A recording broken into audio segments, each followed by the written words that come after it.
वो लगातार उनकी महत्वाकांक्षा ऐसी थी कि जो रुकने का नाम ही नहीं ले रही थी। अब मुझे ये पता नहीं कि अरविंद केजरीवाल और संजय सिंह से मुलाकात के बाद जो मैं बताने जा रहा हूँ वो हुआ या उससे पहले हुआ था।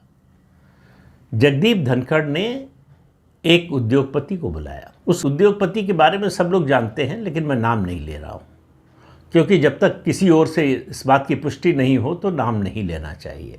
उस उद्योगपति से कहा कि आप चंद्रबाबू नायडू से मिलिए और उनसे कहिए कि नीतीश कुमार को आगे बढ़ाएं, उनको प्रधानमंत्री बनाएं और इस सरकार को हटाएं।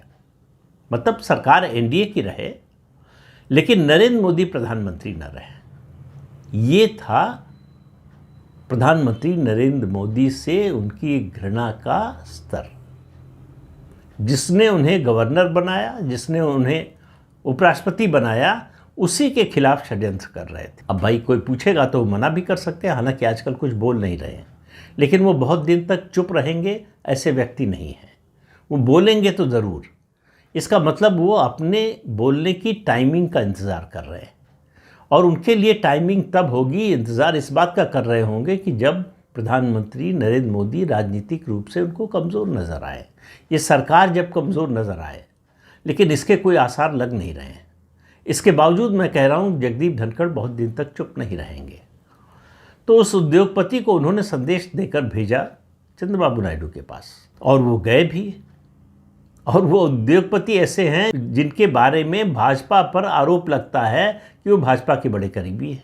हालांकि वो एक तरह से फेल्ड इंडस्ट्रियलिस्ट है। उनको जो मिला उसको भी संभाल नहीं पाए, उसको बढ़ाना तो बहुत दूर की बात है। ये बात, इस मुलाकात की बात चंद्रबाबू नायडू ने प्रधानमंत्री को बता दी है। अब इतने बड़े मामले, इतनी बड़ी बात सुनने के बाद कौन प्रधानमंत्री होगा जो उस व्यक्ति को पद पर रहने देगा जो उनको ही पद से हटाना चाहता हो? तो इससे दो तीन बातें उभर कर आती हैं। एक, कि जगदीप धनखड़ की जो भी कोशिश थी वो विपक्ष की जो कोशिश है उससे मेल खाती है।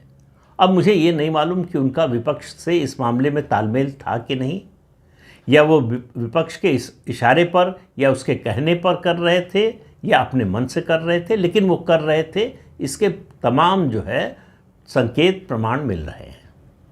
अब वो जो कर रहे थे उससे देश में राजनीतिक अस्थिरता पैदा करने की कोशिश कर रहे थे। किसी भी देश की प्रगति में सबसे बड़ा योगदान होता है